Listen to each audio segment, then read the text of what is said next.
नमस्कार विद्यार्थी मित्रांनो, मी प्राध्यापक डॉक्टर अर्जुन केरकर आपणा सर्वांचे हार्दिक स्वागत करतो।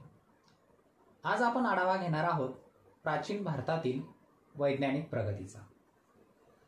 प्राचीन काळात गणित, खगोलशास्त्र यामध्ये भारतीयांनी जी प्रगती केलेली होती ती पाहता भारतीय संस्कृती केवळ आध्यात्मिक क्षेत्रातच अग्रेसर होती असं नाही, तर ही संस्कृती वैज्ञानिक क्षेत्रात सुद्धा तितकीच प्रगत असलेली आपल्याला दिसून येते। सुमारे 5000 वर्षांपूर्वीच्या सिंधू संस्कृतीमध्ये असलेली नगर रचना, दिवाबत्तीची सोय, बंदिस्त गटार व्यवस्था, महास्नानगृह, उत्खननामध्ये सापडलेल्या विटा, सिक्के, मुद्रा, अलंकार, दैनंदिन वापरातल्या वस्तू, ब्रॉन्झच्या मूर्ती, वजन, मापे, मोजपट्टी या सर्व पुराव्यांवरून आपल्या असं लक्षात येतं की सिंधू संस्कृती ही वैज्ञानिक दृष्टिकोनातून प्रगत असलेली अशी संस्कृती होती। वैदिक कालखंडामध्ये आर्य लोकांना ग्रह, तारे, त्यांचं भ्रमण, ऋतू या सर्व गोष्टींची माहिती होती।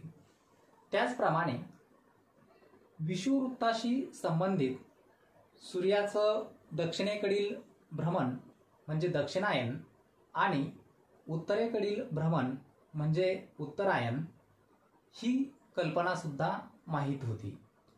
त्याचबरोबर वैदिक कालखंडामध्ये दिवसांचं मोजमाप करण्यासाठी चांद्रमान पद्धतीचा वापर केला जात असायचा, तर वर्षाचं मोजमाप करण्यासाठी किंवा वर्ष मोजण्यासाठी सौरमान पद्धतीचा वापर केला जात असायचा। वैदिक कालखंडामध्ये जे यज्ञकुंड तयार केली जात असायची, ती यज्ञकुंड तयार करत असताना त्याचं योग्य पद्धतीने मोजमाप घेऊन ती यज्ञकुंड तयार केली जात असायची। ही विशिष्ट आकाराची यज्ञकुंड तयार करण्यासाठी जे संशोधन झालं आणि त्यामधून ग्रंथ निर्माण झाले, त्यामध्ये शुल्वसूत्र हा ग्रंथ महत्त्वाचा आहे। शुल्व म्हणजे दोरा, दोरा आणि शंकू यांच्या मदतीने यज्ञकुंडांना योग्य आकार दिला जात असायचा। शुल्वसूत्राच्या लेखकांपैकी बौधायन यांनी पायची किंमत शोधण्याचा प्रयत्न सर्वप्रथम केलेला होता। त्याचबरोबर नंतरच्या कालखंडामध्ये जे पायथागोरसचं प्रमेय प्रसिद्धीस आलं, त्या प्रमेयामागचा मूळ गणितज्ञ सुद्धा बौधायन हेच असलेले आपल्याला दिसून येतात। ए चा वर्ग अधिक बी चा वर्ग बरोबर सी चा वर्ग आणि असणारा जो काटकोन आहे 90 अंशांचा, त्याची प्रारंभिक माहिती आपल्याला बौधायन ऋषींच्या लेखनामध्ये दिसून येते।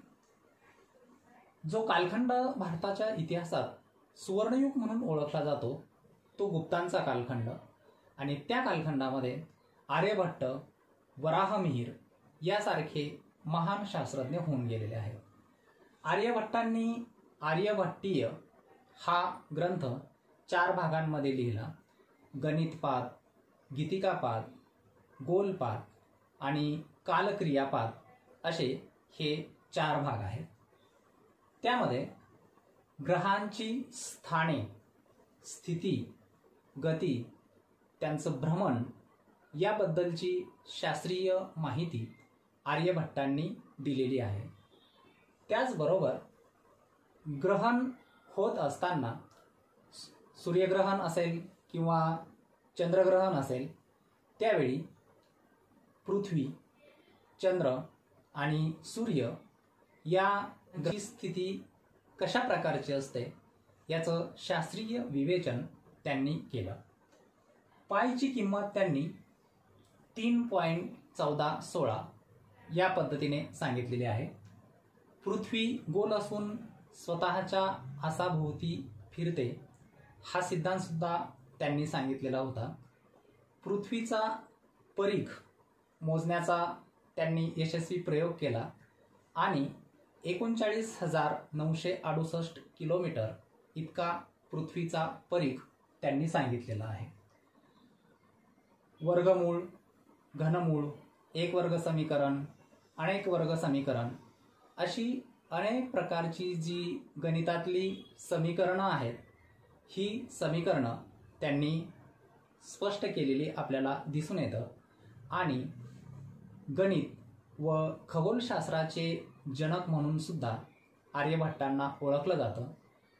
त्यांच्या कार्याची दखल घेऊन 1975 भारताने जो पहिला उपग्रह अंतराळात सोडला त्याला आर्यभट्ट हे नाव दिलं.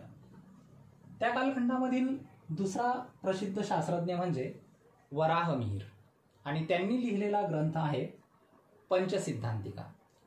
इसवी सन पूर्व 500 ते इसवी सन 500 हा 1000 वर्षांचा जो कालखंड आहे, त्या कालखंडामध्ये भारतात खगोलशास्त्र आणि गणितशास्त्राशी संबंधित 5 सिद्धांत विकसित झालेले होते.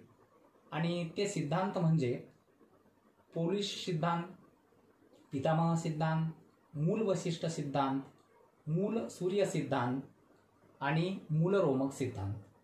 या 5 सिद्धांतांचा सारांश प्रामुख्याने वराहमिहिर यांनी आपल्या या पंचसिद्धांतिका ग्रंथामध्ये दिलेला आहे. त्याचा अनुवाद केलेला आहे, त्याचं विश्लेषण केलेलं आहे. ज्योतिषशास्त्राशी संबंधित लघुजातक आणि बृहज्जातक या ग्रंथाची, तर फलज्योतिषाशी संबंधित बृहत संहिता या ग्रंथाची त्यांनी निर्मिती केलेली आहे. त्याचप्रमाणे भूजलशास्त्राची सुरुवात सुद्धा वराहमिहिर यांनी केलेली आपल्याला दिसून येते. पृथ्वीवरील जी लक्षणं आहेत, भौतिक लक्षणं आहेत, त्यावरून पृथ्वीच्या पोटात कोणत्या ठिकाणी किती पाणी असेल याचा शोध घेण्याचा प्रयत्न वराहमिहिर यांनी केलेला होता. ब्रह्मगुप्त यांनी ब्रह्मस्फुट सिद्धांत हा ग्रंथ लिहिला आणि त्या ग्रंथामध्ये आपल्या अगोदरचे जे संशोधक होऊन गेलेले आहेत त्यांच्या लेखनामध्ये असणाऱ्या ज्या त्रुटी आहेत किंवा कमतरता आहेत त्या दूर करण्याचा प्रयत्न केला. गणित आणि भूमितीशी संबंधित असणारी जी अनेक सूत्र आहेत ती सूत्र त्यांनी या ग्रंथामध्ये सादर केलेली आहेत. त्याचबरोबर शून्य ही संकल्पना एक संख्या म्हणून वापरायला सुद्धा त्यांनी सुरुवात केली. न्यूटनच्या कितीतरी अगोदर गुरुत्वाकर्षणाचा जो सिद्धांत आहे त्यावर सुद्धा ब्रह्मगुप्तांनी प्रकाश टाकलेला आपल्याला दिसून येतो. प्रत्येक वस्तू किंवा पदार्थ यांना पृथ्वी आपल्याकडे खेचून ठेवते, आकर्षून ठेवते. पृथ्वीमध्ये ही आकर्षून घेण्याची शक्ती आहे याबद्दल ब्रह्मगुप्तांनी विवेचन केलेलं होतं. त्यासोबतच देवघेव, व्याज, श्रेणी म्हणजे क्रमाने येणाऱ्या संख्या किंवा पदांची बेरीज, छायामापन, वस्तू, व्यक्ती किंवा ग्रहांच्या सावलीचं मोजमाप याबद्दलचं सुद्धा ब्रह्मगुप्तांचं संशोधन महत्त्वपूर्ण असलेलं आपल्याला दिसून येईल.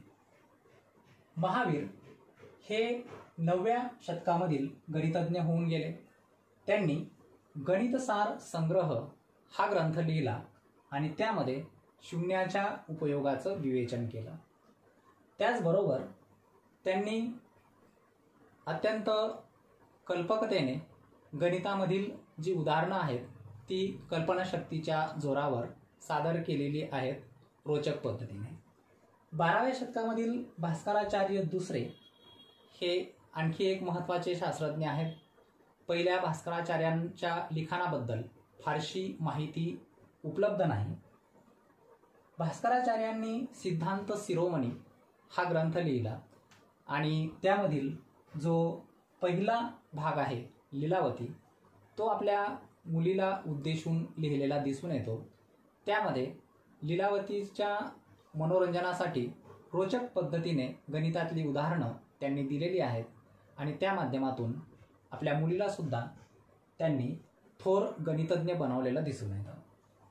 करण कुतूहल या ग्रंथामध्ये भास्कराचार्यांनी ग्रह, तारे यांची स्थिती, गती आणि त्यांचे जे भ्रमणाचे मार्ग आहेत यावर प्रकाश टाकून ग्रहणाची स्थिती आणि ग्रह ताऱ्यांचा मानवी जीवनावरील परिणाम याबद्दल विश्लेषण केलेलं आहे.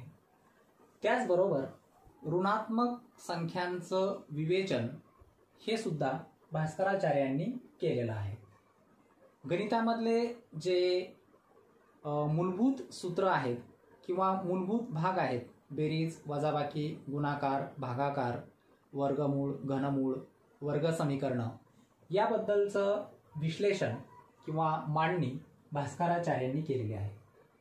संपूर्ण जगाला भारतीयांची जी देणगी आहे त्या देणगीमध्ये प्रामुख्याने शून्य या संकल्पनेचा उल्लेख केला जातो. शून्याचा शोध नेमका कोणी लावला हे जरी ज्ञात नसलं तरी आर्यभट्टांपासून तर भास्कराचार्यांपर्यंतचे जे संशोधक होऊन गेलेले आहेत त्यांनी शून्य ही संकल्पना विकसित करून संपूर्ण जगाला सादर केलेली आपल्याला दिसून येईल. दशमान पद्धती म्हणजे 10च्या पटीत अंकांचं मोजमाप करणं ही देणगीसुद्धा भारतानेच संपूर्ण जगाला दिलेली आहे आणि अंकांचं स्थान महात्म्य म्हणजे एकक, दशक, हजार, दशहजार यापैकी कोणत्या ठिकाणी तो अंक दिलेला आहे यानुसार त्याची किंमत किंवा मूल्य बदलत असतं. ही देणगीसुद्धा भारताचीच आहे. अंकप्रणाली जी भारतामध्ये सुरू झाली तिचा प्रसार इतर ठिकाणी होऊन अरबांनी या पद्धतीचा स्वीकार केला आणि अरबांनी अंकप्रणालीसाठी हिंदसा किंवा हिंदिस्त हा शब्द वापरला आणि अरबांकडून पाश्चात्यांना या अंकप्रणालीबद्दल माहिती झाली. ग्रीक संस्कृतीशी तुलना करत असताना भूमितीचा अपवाद वगळता गणिताच्या क्षेत्रामध्ये ग्रीकांपेक्षाही जास्त प्रगती भारतीयांनी केलेली आपल्याला दिसून येते. थोडक्यात प्राचीन कालखंडामध्ये गणित आणि खगोलशास्त्र या दोन्ही क्षेत्रामध्ये भारतीयांनी मोठ्या प्रमाणात प्रगती केलेली दिसून